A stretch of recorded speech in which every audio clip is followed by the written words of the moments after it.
Welcome. This is the Leaders Commute podcast, and I'm Jess Villegas. The Leaders Commute podcast reflects on the dynamic of recalling past experiences that persistently return to us over the commute of our lives and prompt us to acknowledge their influence on how we might think about business and leadership today. Accidents Will Happen is the 12th and final episode of this inaugural season. The format has been the recounting of a personal story tied to various business applications. For this episode, I have elected to do a reflection of this podcast experience and outline a few key messages. Two very good friends and colleagues, Ann Sari and Mary Estes, will join me to discuss the implications of the messages I have tried to deliver well over the course of the season. I met these ladies while obtaining our master's degrees in organizational development and leadership. I credit them for holding me accountable to the objectives I set for delivering material I have developed over the years, much of which has made its way into the 11 podcast episodes delivered to date. You will get a chance to learn more about them shortly. Welcome, Ann and Mary. Sometime during her fourth grade, my daughter Nicole was significantly distressed about a school science project that was due the very next day. This was an unusual experience for me, as Nicole had been exceptional at managing the demands of school, even at this young age. All my strategies to get her past the anxiety had failed, so I tried something that did not sit well with my own values at the time. That was to dilute the importance of her project to assuage her conscience and allow her to move on. I led Nicole to the kitchen table and asked her to locate a blank sheet of paper and a pencil. I instructed her to make a big circle in the middle of the blank sheet and start pecking dots all throughout the circle until I told her to stop. She was obliged, but after a minute or so became agitated, demanding to be told the point of the exercise and begging for permission to stop. As the circle started to fill, and as she began flirting with pencil annihilation, I snatched it from her and said, "Okay." Then I traced the circle with my index finger and stated, "This is your whole life." Then, picking the most obscure dot, drew an arrow to it and declared, "This is what you're doing tomorrow." I don't recall any adverse repercussions of the strategy to make the experience less intimidating, but she apparently persevered, either from my sage wisdom or by just moving ahead and managing as any fourth grader might.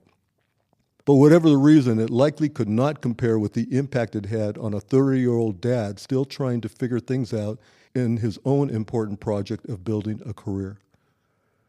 Mitchell Feigenbaum, a mathematical physicist, said, "The wondrous promise of the earth is that there are things beautiful in it, things wondrous and alluring, and by virtue of your trade you want to understand them."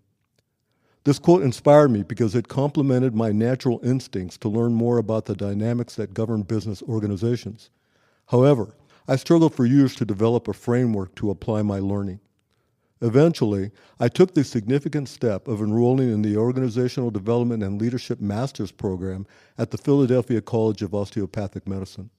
I was particularly drawn to the overall mission of osteopathic medicine, which is to educate and train physicians who practice holistic, patient-centered medicine, emphasizing preventative care and the body's ability to heal itself. From this, I drew a parallel for how I might relate it to a business mission of guiding organizations toward holistic, purpose-driven performance by emphasizing systemic alignment, preventative insight, and the organization's innate capacity to heal, adapt, and thrive. The program served as a disciplined vehicle for organizing concepts developed over the years and were developed in the years since. One of those involved a process I labeled as the evolving context. This asserts that new knowledge, competencies, and skill sets built at the various points of our lives and careers will, if we allow it, give new meaning to past experiences. Of course, learning from past experience is common in the business world. However, my framing of it felt different, and it surprisingly came to me by accident. It was born out of the seemingly innocuous recounting of stories such as Nicole's fourth grade struggles with her science project. They returned to me unprompted, encouraging me to be thoughtful about the experiences. Let me explain. As previously noted, my circle and dot solution for Nicole went against my values. It suggested that she just treat the project as something to get through and move on. No character building through grit and determination. No lessons learned about the world around us. No catalyst to some future Nobel Peace Prize glory. Just finish and move on. Still, the solution did have the effect of addressing an acute issue for Nicole and to eliminate a distraction for me. Several years later, I better grasped the risk of trying to compartmentalize the situation in order to just deal with it. It disrespects the inherent interconnectedness of decisions that have impacts well outside of our immediate spheres of awareness. I further appreciated that situations need to be evaluated with a holistic approach, one that works within the context of short and long-term consequences. Still, years later, as I became more deeply immersed in the business world, I began to see this story as an issue of capacity. When an organization is looking at the entirety of its operations, it cannot indiscriminately power through the least comfortable of its objectives. It must consider what other actions will have to be prioritized and or avoided to ensure the well-being of the entire operation. In other words, it must reconcile its capacity with its capabilities and then adapt to the consequences of its decision. This evolution of analysis was anchored in a retelling of the story that did not change. It was only the thinking that changed. I came to realize that there were only a handful of other experiences in my personal life that inspired the same dynamic of enriching experience through the addition of more context and then relating them to business challenges. After some time, I determined that the Leaders Commute podcast could give me a way to share these experiences. The following are abbreviated versions of 3 of my favorite episodes.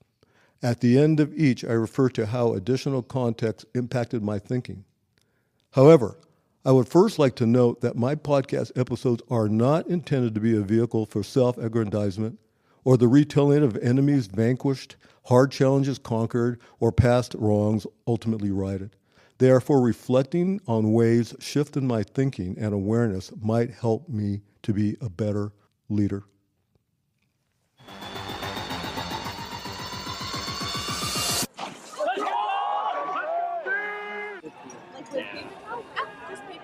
I cut it like all on. Come on, Aiden! We're going on! Here we go, Aiden! Good! Right there! You're good! Episode number 2 of The Leader's Commute is titled Exposing Ghost. I love the sound of a stampede of runners working to gain position and advantage, advancing in a 50-yard wide swarm, funneling feverishly down to a 15-foot wide path. I'm not a runner or even a jogger. You might say that I'm a stomper, the imperfect expression of mass awkwardly plodding step by step to escape the pull of the earth in increments of 15 miles per week. This is a habit I formed over several decades. Though I'm not fast, I have a strong sense of what is involved in expending this type of energy. This is why I was really excited when my son Justin informed me that he was joining his freshman cross-country team. I never saw this coming because he would rarely join me on a casual run and often said that he hated running. Cross-country teams typically do not limit the number of individuals they will accept. A consistent and sustainable speed over a 3.1-mile course essentially places the 7 to 10 fastest runners on the varsity. Everyone else is categorized in some competitive range below that. Speed is a metric that on a 90-person team would rank every member from 1 to 90. The ability to change where one is ranked is a function of race performance and timed trials during practice sessions. For his first 2 years on the team, Justin resided in the middle of the pack, around number 45, happy to expend moderate effort for incremental improvement and enjoying the camaraderie of being on a team. Late into his sophomore year, Justin had a breakout race, one in which he improved his personal best by almost 3 minutes. Prior to this race, I had challenged his strategy of keeping up with a friend just ahead of him in the rankings. I suggested he try to keep up with a faster individual. But his rationalization was that the great running conditions would mean faster speeds for his friend and in turn translate to the same for him. Justin's friend did indeed have his best race ever. However, in his quest to keep up, Justin had unknowingly passed his friend and finished several places ahead of him. This race would ultimately propel him into one of the best cross-country racers in the state of Georgia. For many years, I would relay the story of Justin inadvertently passing his friend and running faster from the father is smarter than son paradigm. I may have peppered in some deep wisdom about self-limiting beliefs and not basing success on what others do and blah, blah, blah, but it was really just about touting my undeniable fatherly wisdom. This was not a very mature approach, but it was an easy story to tell for an exceptionally long time. You might say the story had a lot of legs. As I developed more skills in self-reflection and objectivity, the retelling of the story changed from the father is smarter paradigm to perhaps I'm in my own version of middle in the pack, and maybe I am imposing self-limitations and don't realize it. This was a more evolved lessons learned because it encouraged me to do some things differently in my efforts to be a better leader. Today I tell the story from quite a different place, one that has nothing to do with me or Justin, but with how to think about a much larger spectrum of variables within any system that is working to produce a certain kind of result. Justin was effectively operating as a system to produce a certain kind of result, but had put his best effort at risk through the imposition of a self-limiting mindset. A simple, happy accident taught him that sometimes we unnecessarily set up our own limitations. Organizations with several more magnitudes of complication and variability can easily fall into similar mindsets if they lack the awareness to recognize it.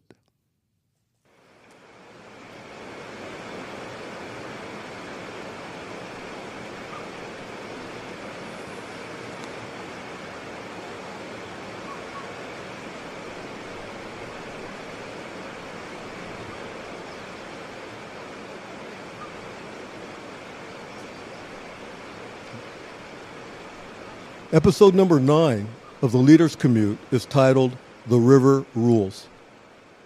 One of the enduring memories of my daughter Nicole as a young child was her splashing around in the bathtub, gleefully trying to coax her little brother Justin to join in the fun. He was scared and reluctant, but she persisted and was finally successful after one last exuberant exhortation of, "Come on in, Justin, the water's fine." Many years later, I would empathize with Justin's ambivalence about entering a watery and unfamiliar situation with Nicole. During one of her college summers, Nicole accepted a job at the Nantahala Outdoor Center, or the NOC, which is one of the premier outdoor recreation destinations in the southeastern United States. The job would last 10 weeks and require that she live on site and work in various administrative positions around the property. Several weeks into the job, Nicole invited our family to the NOC to enjoy some of the amenities, including a rafting excursion down one of the easier stretches of the Nantahala River. Just before the trip, I discovered that the raft would be guided by Nicole. This caused me significant anxiety because she, though a very capable young lady, had never done this type of thing before. Leading up to the event and continuing upon our arrival, I had a very difficult time hiding my disdain, or more likely fear, of the whole idea. But strong admonitions from my wife Leslie prompted me to just suck it up and deal with the situation. I decided the best I could do was to just keep everyone safe. When it came time for the trip, rather than paying close attention to the instructions for navigating the river, including what to do if someone fell out of the raft, I ticked off an internal mental checklist of how I would communicate instructions and how I would deal with a potential crisis, all informed by my many years of leading organizations and in participating in one rafting excursion a few years prior. But this list was of no help to me when it came time for Nicole, with the help of my son Justin, to retrieve me after falling into the rumbling river. A humbling experience indeed. My initial context for this experience was predictable. Intellectually, I knew that the script flip of the daughter versus the father having a responsibility and control of a situation should not have made me such a difficult voyager. I had voiced all my anxiety to Leslie and assumed Nicole would not sense my concerns. But my inattentiveness during instructions and pensiveness during the smoothest parts of the trip was sending signals that I was not enjoying the experience. This must have troubled her, but she never expressed disappointment with me. The truth was that falling out of the raft was a huge relief because all at once I had the clarity that came from not drowning and seeing Nicole handling the crisis like an experienced manager. The remaining part of the excursion saw a few more rapids that we navigated with ease. Before we started for home, I took Nicole aside to apologize and tell her how extremely proud I was of her. Further away from the experience, I reflected on why I was so fearful on the trip. I know I had legitimate concerns for the safety of my family, but they were outsized for the magnitude of the circumstances.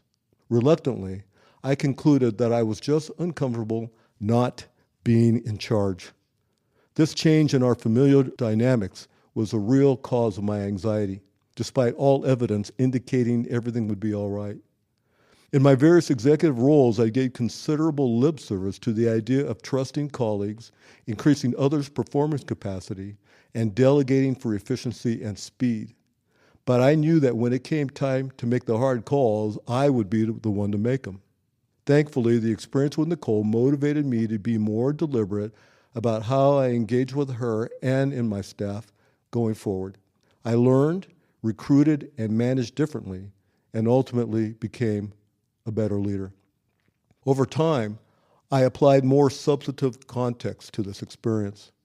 Once I got past the "my daughter is a really special person" phase and "she made me a better leader" phase, it was easier to see that she was experiencing what any leader does when sitting at the top of an organization. She had the knowledge of the challenges the river could present regardless of its classification. She knew the training she received was designed to prepare her for surprises. She understood the differences between the various classes of rapids and the relative risk of danger. But most importantly, she carried the weight of knowing that despite all her preparation and mitigation of risk, something could actually go wrong.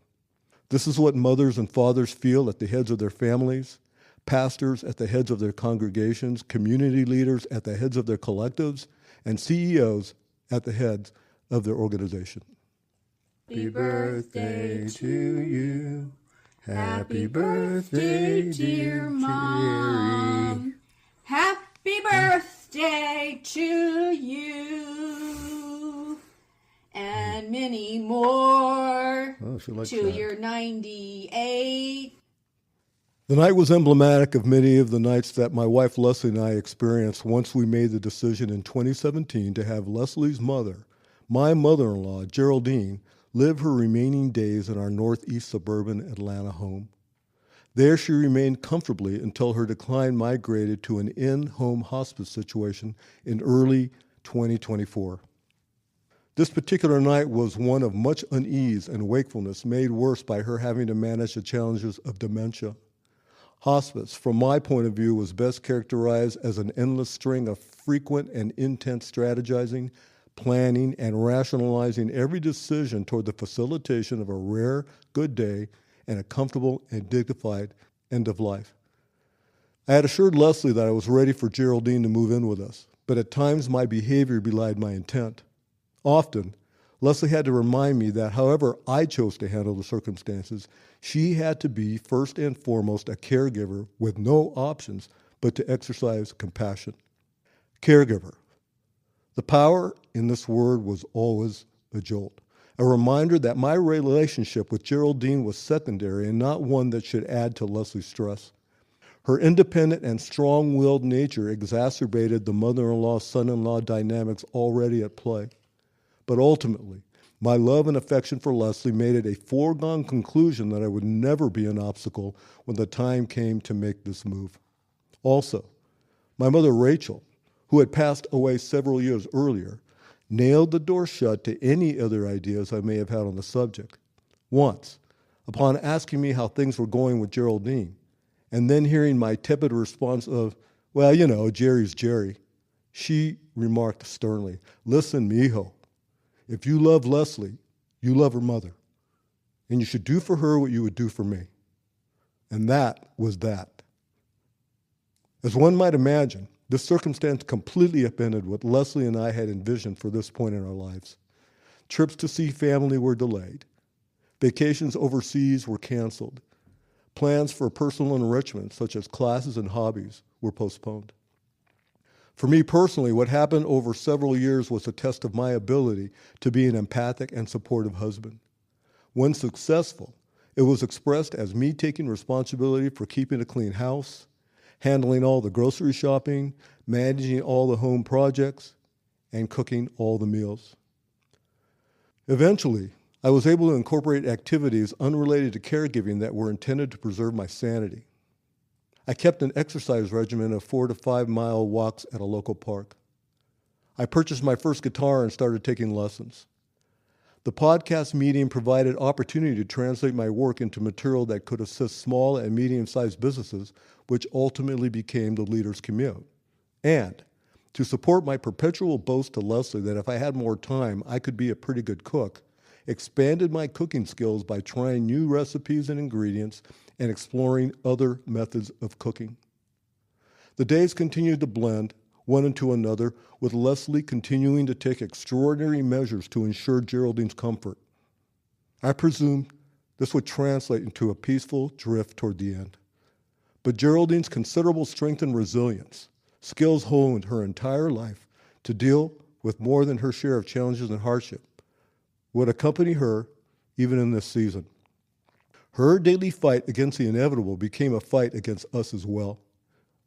It provoked a form of paralysis that, for me, consistently institutionalized the least positive view of the circumstances. I knew this was a problem because it disrespected the wonderful new relationship I had developed with Geraldine, and the joy experienced seeing her and Leslie share tender moments. The paralysis did not abate until I, and perhaps Leslie as well, realized that we had slowly and almost imperceptibly just stopped waiting for the end to come and tried to live our lives as best we could until Geraldine ultimately passed in early 2025 at the age of 96. My initial framing of the situation was one of patting myself on the back for being, quote, the selfless and supportive husband. Of course, this self-aggrandizement falls short on the realization that what I endure represent about 10% of what Leslie had to endure and manage. Further away from Geraldine's interment, I realized the activities I initiated to preserve my sanity were actually the things I intended to do all along, albeit with some adjustments and adaptation. Trail runs became long walks in the park. Talking about guitar lessons became taking guitar lessons.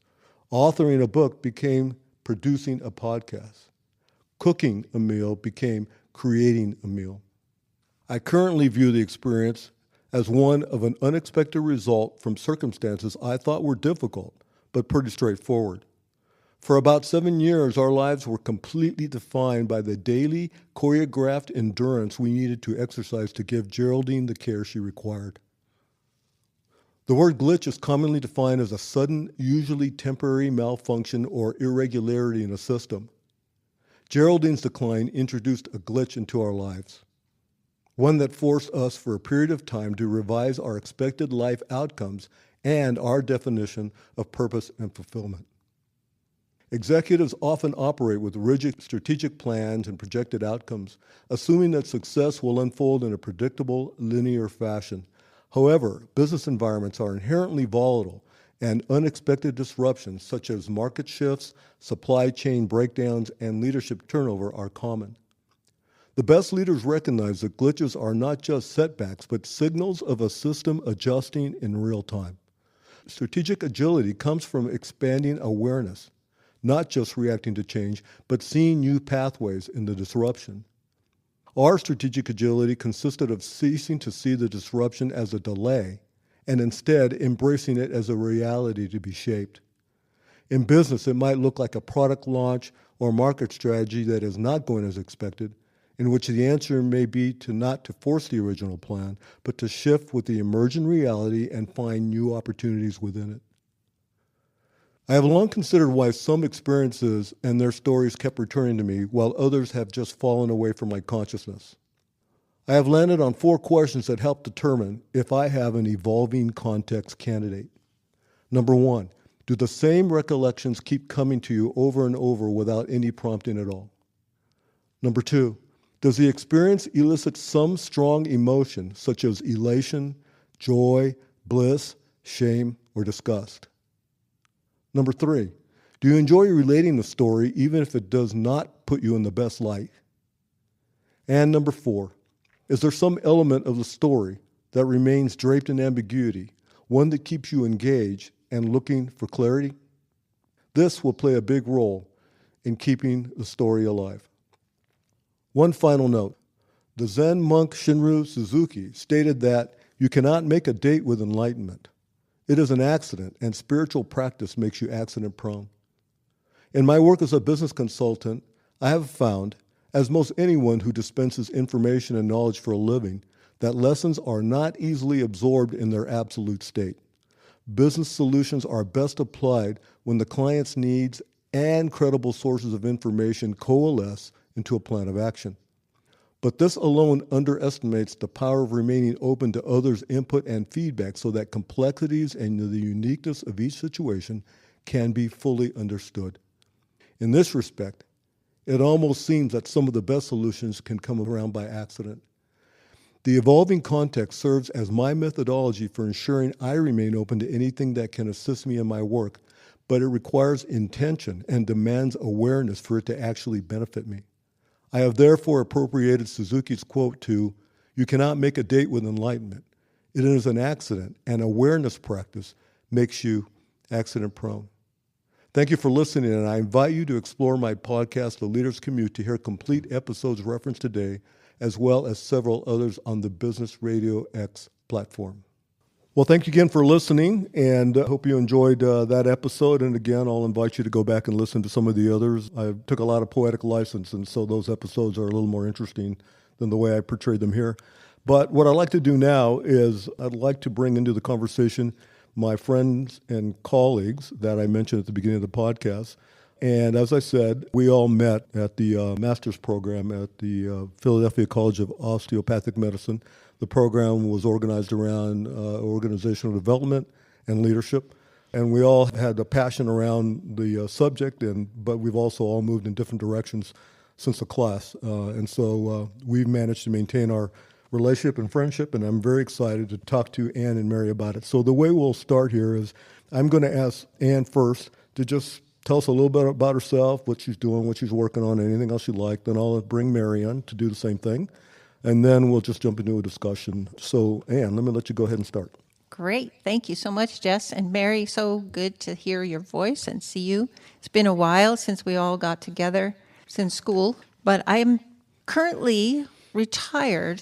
And I have to say, when we were all together in school, I was changing jobs at the time, and I really learned so much from both of you in terms of what life is all about and putting it together with work and strategizing. But I'm not saying retired anymore. And I found the whole journey quite difficult, that after 40 years of working a regular job, then to be a leader, and to be a leader of just myself was difficult transition. But now I'm very excited to say I'm working on my creative passion, and that is something called The View from Annie's Porch. And I think you remember that I love nature photography and writing, and that's what it's all about. I'm creating a place of peace and creativity that will connect people through the serene beauty of nature photography and expressive writing, and specifically looking for the little things in life that make you stop and observe and maybe change perspective. So I've learned a lot from both of you. We're all so different, but it has helped me in kind of redefining what I want to do with my work going forward, my creative ventures into the future. So I'm still living here in Lawrenceville, married 45, almost 46 years now, and enjoying guitar. So now, we always talked about working together. Maybe someday we can be in a band together, because Mary's the expert guitar player. It's time. Amongst us. I know we're plugging Mary because she would not want to talk about her wonderful guitar skills. She's and a singer too. Yeah. So, well, great. Well, Ann, thank you very much, Mary. Again, good to see you. And why don't you tell us about yourself and what you're doing? Well, thanks for having me, Jess. I really appreciate it. It was quite an honor to be asked to be on here, and so great to see both of you. I miss you guys terribly. About 3 years ago, I got married and moved to another city where I took a job at a college, private college, and I work with medical students now, coordinating their fourth year rotations and getting them graduated. So I am still working, but actively planning my retirement. So Ann, I may be reaching out to you soon to get some ideas. But what I'm realizing is, as we're talking, I wish we had these conversations more often because, as you said, Ann, we are all so different, but we have some great experience. And I miss talking to you guys and running ideas through you and listening to a lot of Jess's ideas. Yeah, I'm a flood the zone ideas guy. Well, do you remember, I think the first time I remember Jess's thinking process was when we were doing a case study about Mount Everest. I don't know if you remember that, but that was just like, wow, the way he thinks is really different than the way I think. And then you, Mary, you have such tenacity and vulnerability, and that's what I remember. We were probably the most seasoned people in our class, our cohort, but we really bonded because of all the work experience and life experiences that we had. And it was really, even back then, Jess, when your mom, when she died, and I remember talking to you because I was working at hospice at the time, and that was something that's always going to be with me. In fact, I didn't mention, but I just got certified as a life coach with a specialty in grief. So that's one thing from our classes, appreciative inquiry and family systems. Oh, yeah. Made a huge difference in my ability to make it through that certification. Yeah, thanks for Congratulations, Ann. Yeah, thank you. Very nice, very nice. Well, listen, why don't we just start this way? As both of you know, you're not any stranger. It may very well be that you've heard the story about Justin's running experience, 40 or 50 times or so. So as you can imagine, it was extremely difficult, just because of all of the word salad I engage in, to get that thing abbreviated down to, a few minutes of conversation. But I did kind of work at it.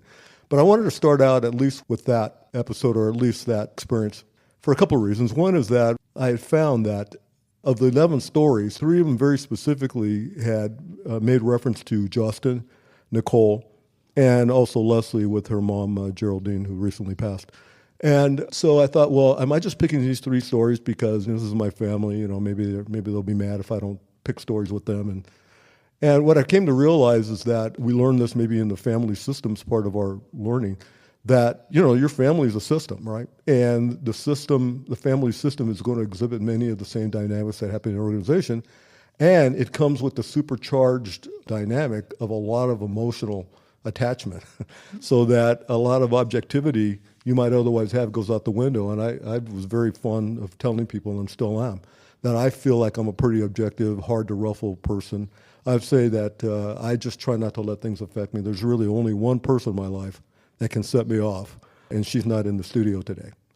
But she's been around for almost 50 years in my life. So that was one thing I wanted to say, is that these stories had a particular value, not just because of who these people were, but the other reason is because, when something gives you a good lesson and you keep learning from it, it's just a good story. And with Justin, I constantly find myself forgetting that Justin was part of the story and saying, okay, am I limiting myself here? Am I afraid to do this next podcast because whatever? Am I afraid to call this person because whatever?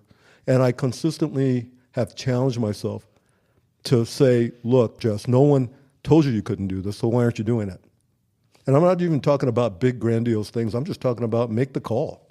I'm nervous, but make the call. So if for no other reason, that episode, which you've all, again, heard many times, has helped me just continue to live through my life, and it'll take me through to the end of my life. But I just wondered how you guys feel about sort of the message I was giving, or if there was maybe a different message that you took from that whole experience.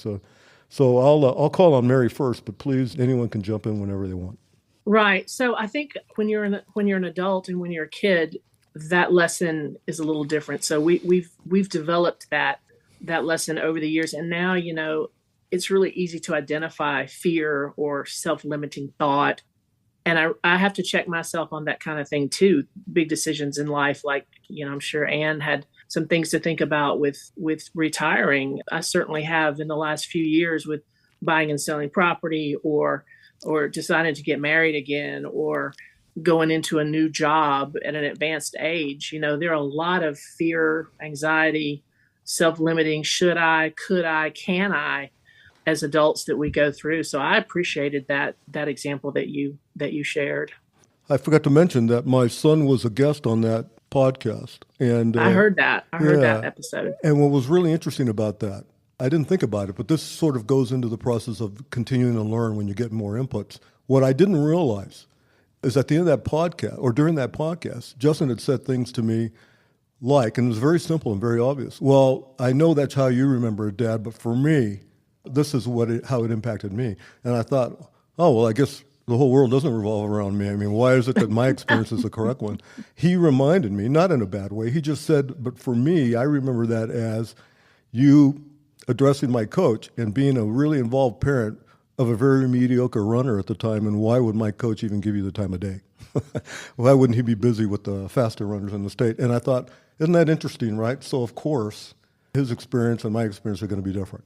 And that's one thing that I learned that I just hadn't ever really thought about. And, of course, that's just a lot of self-absorption going on there. But that was another reason why it was important. Well, just in general, when I look at business decisions and strategy, I never really thought about taking a life experience. I took business to life, but I never thought about life applying to business as much. And that I've learned a lot about that through listening to your stories and Mary's stories. And because you both have children and I don't, and I do have siblings, and we do experience totally different stories from the same incident. So I do relate to that. But I like how you and Mary have brought your experiences with your children into all these life lessons that you do. Yeah, brought is a very generous term, right? I mean, bringing your children in. It's like, I like how you sort of didn't keep them away from you, which is impossible, right? Mary, I was just wondering, in your work, you're with a lot of young people. Just wondering if that self-limiting mindset is it pervasive? Does it abate with time? Does it require some old man like me to just say, hey, don't be that way? Or what are you finding in the general population today? The general population in medical school they are very assertive, they're aggressive. They do not subscribe to anything that limits themselves. What I do see is the systems thinking, working with others, appreciative inquiry. I don't see as much of that. I see a lot of competition and assertiveness. Isn't that interesting? And, when we joined the class, the whole thing felt very comfortable to me. I thought, well, this is a good place. It looks like this is a much more pervasive thing than I thought. The idea around holistic thinking and systems thinking. But after I left the class, it's still something that I don't come across a lot. And that resulted in me really wanting to find, well, why doesn't it? Why isn't someone just walk around and, maybe they talk about the Falcons and the Braves, but why don't they just talk about systems thinking over a beer? And that's because systems thinking is hard to digest, right? And I'm thinking, okay, well, then maybe my job is to help make it more digestible. Now, I didn't do that in this episode, but I make several references to how to think about systems thinking and move it from some academic thing that's out there to how to apply it in personal life. And again, we're just only scratching that surface, but I'm glad to hear that self-limiting is not pervasive because, it's real easy to fall into a mindset of, well, all young people, they don't know how to look at things, the big picture, but apparently that's not the case. Some of them do. In professional schools, it's a little bit different. But the students I meet are very self-directed, most of them very responsible. And when you talk about systems, I think people do talk about systems. They just don't know they're talking about systems. Mm-hmm. When somebody's talking about the Falcons or their church or their family. I seem to like systems because I've been in higher education now for 25 years. So I guess I like a good system. I like to come in and change a good system. And I may be able to do that. I don't know, before I retire, but making systems thinking a little easier to digest is a grand goal to have. So maybe that's your next podcast series, Jess. Yeah, it might be. That seems like that would put a lot more mental taxing and responsibility on me. I just said it to sound good in the podcast. I don't think I have the energy. There's a whole lot of information now, more than there was when we were in school, in the general public, yeah. There is. The other thing I think about why systems are so difficult is because even people who think about them all the time and want to make them easier to understand, and I'm drawing this from something I read from a book by Donella Meadows, who's a systems thinker. And she said, you have people like me, referring to her, talk about systems, but yet we can't complete our exercise programs. Some of us smoke.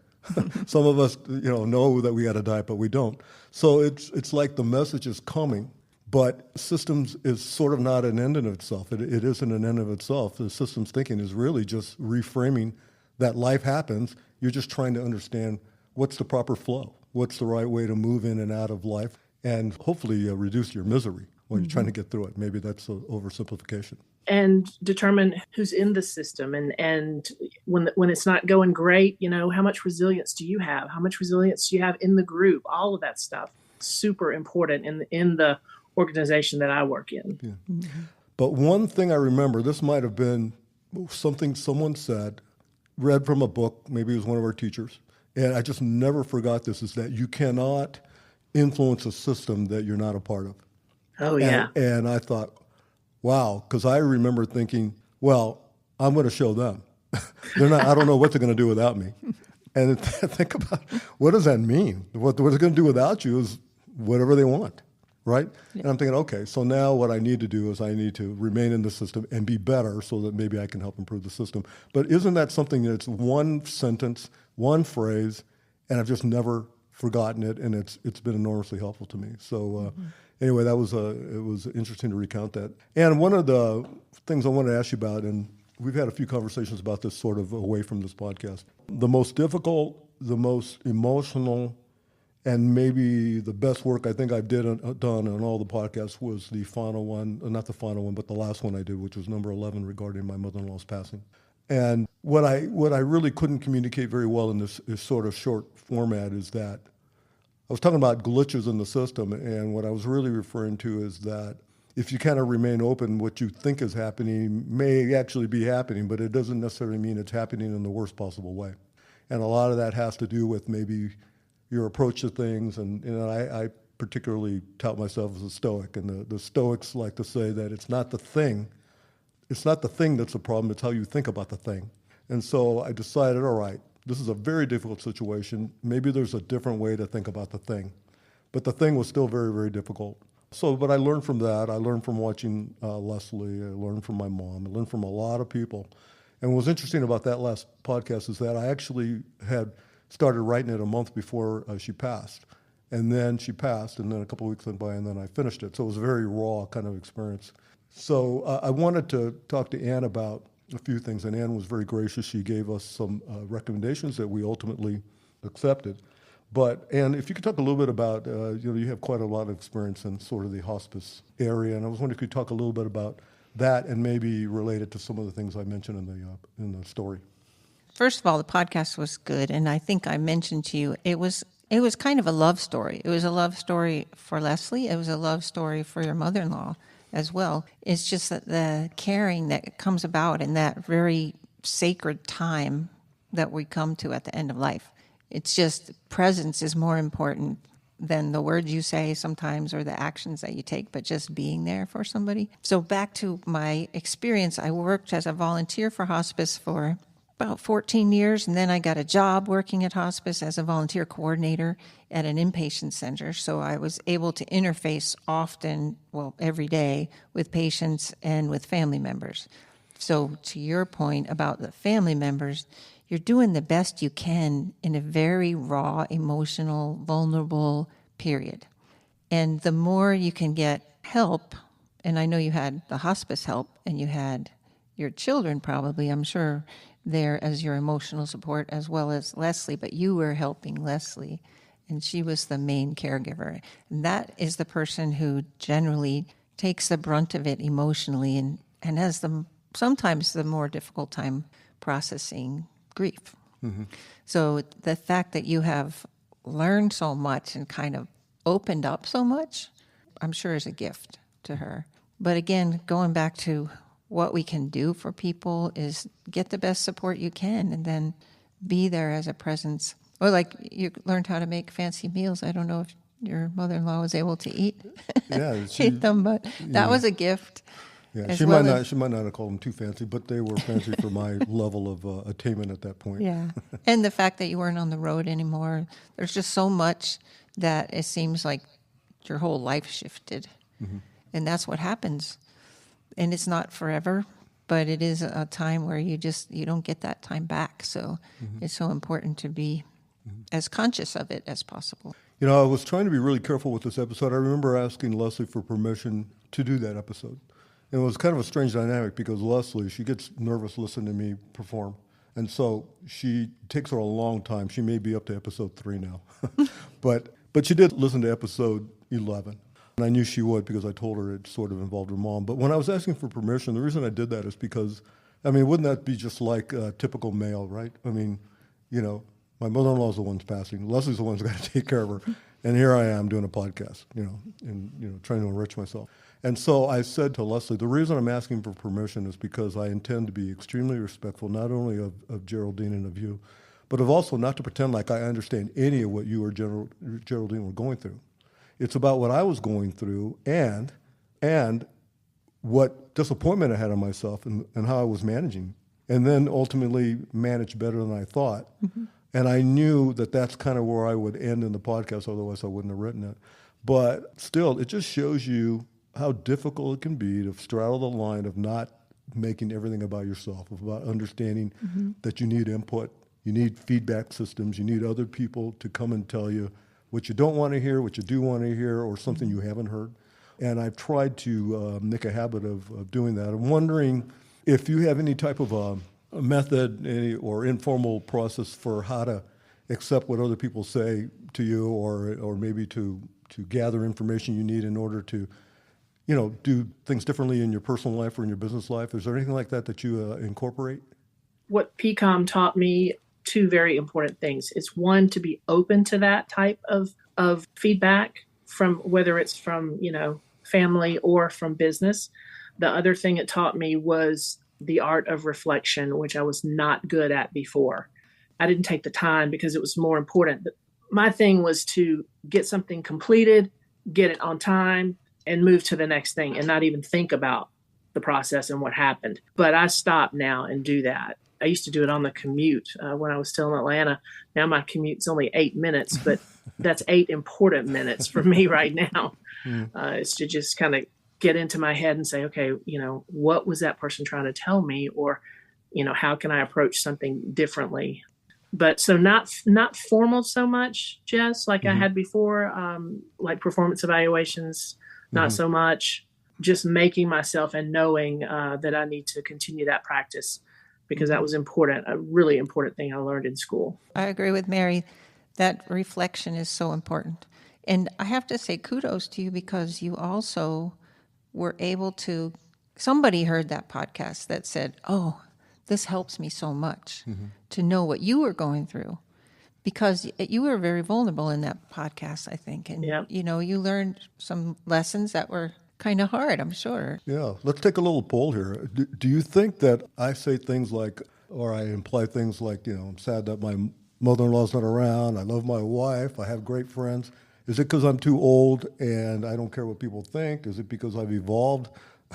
Or is it just because I don't have a good internal voice to help me mitigate what I say? Because I do use a lot of language that you might not typically hear in a business setting, but I also use it when I'm with business people. So I'm not so sure how well that works. I think it makes it more holistic. I don't think it's because you're old. Or too old. Or too old. No, I think it's being honest. Or faking it. I don't think you're faking it either, like some people do. Yeah, it's hard to fake stuff. You got to work at it. Yeah. You got to work at it really hard. If you guys don't mind, I'd like to sort of maybe at least touch a little bit on a story with Nicole. So Nicole is another person. She either has no time, no interest, or also has a difficult time hearing me. I had my son tell me the other day, with all respect to him, that the reason he doesn't just sort of immediately to jump into every podcast that doesn't include him is that he feels like somehow he's supposed to critique it, that he's supposed to manage everything I say with everything he knows, and sometimes those don't always fit very well, right? He may be aware of, when I, spanked him one time when he didn't deserve it, who knows? So I get that. But the interesting thing about Nicole is that she's a very precocious young lady. She was a precocious college student. Now she's a business leader and doing a very nice job, and I'm very proud of her. But I would like to think that because I've used her in several of my stories, that I can point to a very direct link between all those fatherly lessons and the fact that she's helping to run an organization now.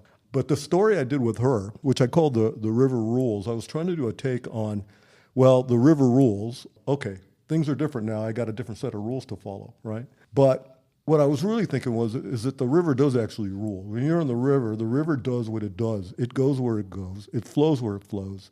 How are you going to operate within that context? And so I was just sort of had a lot of different contextual meaning behind it.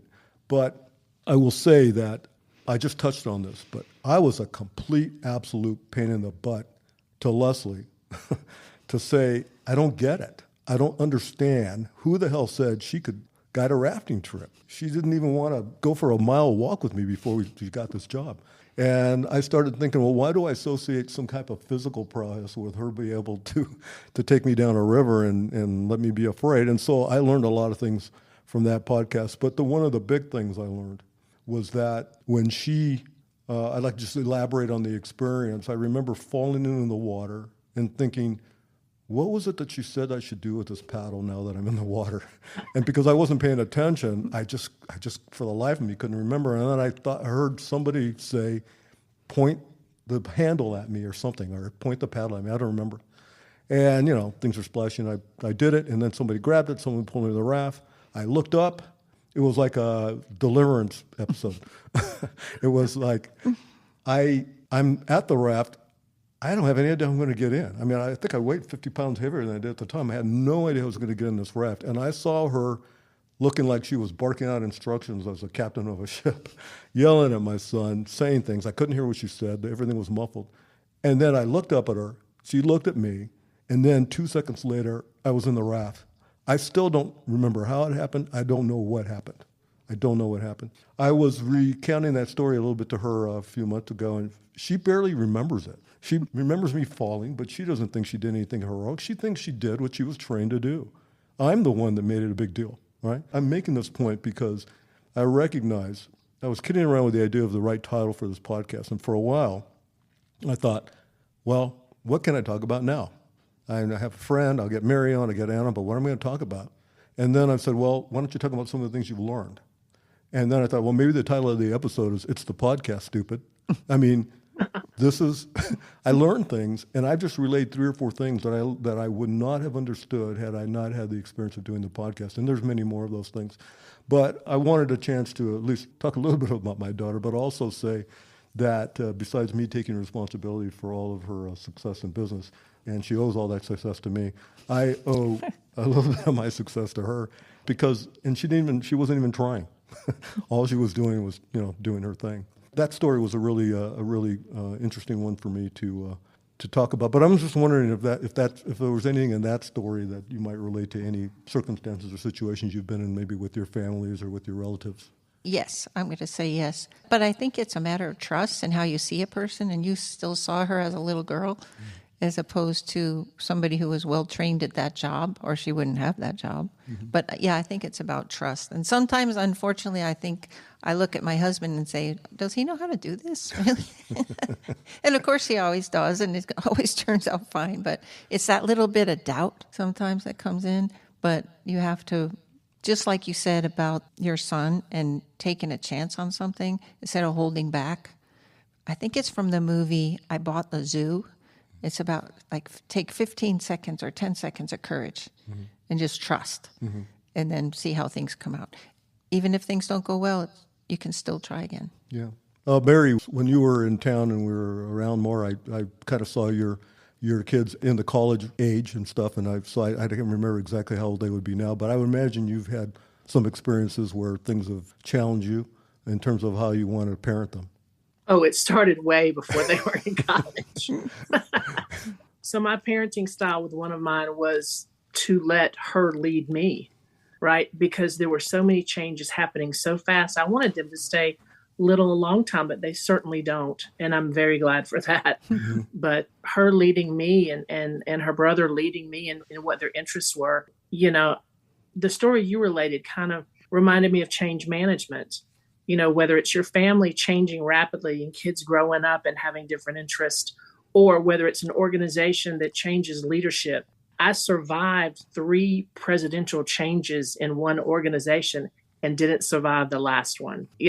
That was tough, but things change, and you move on and you reflect back on those changes and you move yourself forward.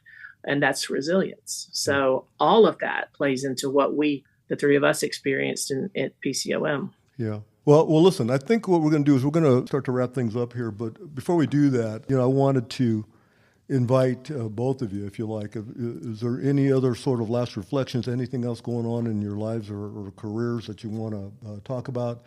I'm just so amazed, Jess, by you and this podcast. When we were in school, you were the guy that wrote the longest papers. You gave the longest presentations in school. I knew you needed an audience, and I am so glad you finally found it. Oh, yeah. So congratulations. I got at least 2 people, and that was almost by design. Yeah, well, thank you. Thank you for that, Mary. How about you, Ann? I hope that you'll continue on and that book will come out of all of this as well. And Mary, I hope we can all get together sometime really soon and catch up. I would love that. In person. That would be fun. Yeah, I would love that too. And I want to thank you both very much. I have a very high regard for the both of you, and you don't even really know how impactful you were to me in terms of me saying to myself, 13 years after that, I need to be distributing information because I promised others and I promised myself that I would. And so this was the way to do it. I would like to work on a book at some time, but I needed a way sooner than later to just get information out into the ether. So I thank you again for helping me do that. And Mary, I look forward when the three of us can get together. That sounds great. Thank you for the opportunity to be on the podcast today, Jess. I really appreciate it. Thank you and it's very great again to see you. Great to see you too. Thanks very much, Mary. Allow me to share the Acuity value proposition. We demystify the challenge of translating talent and resources into exceptional and sustainable organizational performance by surfacing actionable clarity and providing execution expertise in the areas of strategic design, financial management, operational excellence, and leadership development so that leadership can confidently navigate the organizations towards next level performance.